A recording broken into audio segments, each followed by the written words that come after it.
थोड़ा नीचे करो। रोल बोलो। सर, आज आपने नामांकन कराया, किन किन मुद्दों पे आप चुनाव लड़ने आए? सबसे बड़ा जो इस मुल्क का मुद्दा आज की तारीख में है वो है संविधान बचाने की, संविधान की रक्षा करने की। क्योंकि एक बहुत बड़ा तबका, एक बहुत बड़ी आबादी की जो पैदाइश होती है आज़ाद भारत में, वो सिर्फ भारत के संविधान से होती है। और यही भारत के प्रत्येक नागरिक की जिम्मेदारी बनती है कि वो भारत के संविधान की रक्षा करे। क्योंकि भारत का संविधान करीब 74 वर्ष 2 महीने भारत के नागरिकों को, एक बहुत बड़ा तबका मजलूम, बेबसी और लाचारी का जो भारत के हिंदुस्तान कहे जाते हैं उनसे पहले था, उसको भारत के संविधान आने के बाद एक स्याही से लाखों करोड़ों लोगों के जीवन में परिवर्तन आया। सबसे बड़ी ज़रूरत आज है भारत के संविधान की रक्षा करने की। और मैं आप लोगों के माध्यम से एक बात ये भी कहना चाहता हूँ कि भारत के संविधान है तो लोकतंत्र है, और भारत का संविधान जब खत्म होगा तो भारत का लोकतंत्र खत्म हो जाएगा।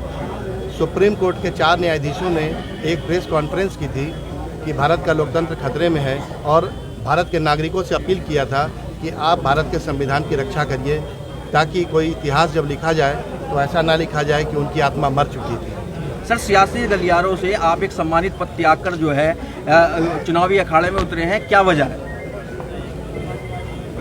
शिक्षा का मतलब मात्र रोजगार नहीं होता, रोजी रोटी नहीं होती, मान सम्मान भी होता है। और जिसका समाज पीड़ित हो, दौरान न्यायिक कार्य मैंने पाया एक बहुत बड़ा तबका, एक बहुत बड़ी आबादी कानून के शिकंजे में फंसी हुई है, और सामाजिक न्याय के जो मूल सिद्धांत हैं उसके विपरीत वर्तमान सरकारें काम कर रही हैं, जिसमें हम लोगों ने चूँकि संविधान का फल चखा है, इसलिए हम लोगों की बड़ी जिम्मेदारी बनती है कि उसकी हम लोग रक्षा करें। इसलिए उनके अधिकारों और हक हकूक़ की बात करने के लिए हम जैसे लोगों को आगे आना होगा। और मैं भारत के प्रत्येक शिक्षित व्यक्ति से ये बात कहना चाहता हूँ, जो किसी भी सेवा में, किसी भी स्तर पे है, किसी भी पद पर है, आसीन है, उसकी नैतिक जिम्मेदारी है कि वो भारत के संविधान की रक्षा करे।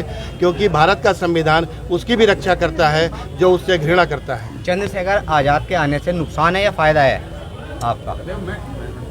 चंद्रशेखर आज़ाद, चूँकि बात आप लोग कर रहे हैं, अभी पीछे भी एक पत्रकार साथी कर रहे थे बात, तो मुझे लगता है कि गठबंधन ही असली, और गठबंधन से ही जो जुल्मी सरकार है उनका मुकाबला किया जा सकता है। कोई भी निर्दलीय प्रत्याशी या किसी भी तरह का कोई भी दल का नेता अकेले लड़कर कोई भी चुनाव इस मुल्क का आज की तारीख में नहीं जीत सकता। सर, एक सवाल मेरा भी, आप बहुत कम समय में, चूंकि अभी आप राजनीति में आए हैं, बहुत कम समय में इतनी लोकप्रियता हासिल कर ली है, इसकी क्या वजह है? यह है कि भारत का संविधान जो डॉक्टर भीमराव अम्बेडकर के द्वारा लिखा गया है उसकी हम लोग उपज हैं, उन विचारों के साथ हम लोग अडिग हैं।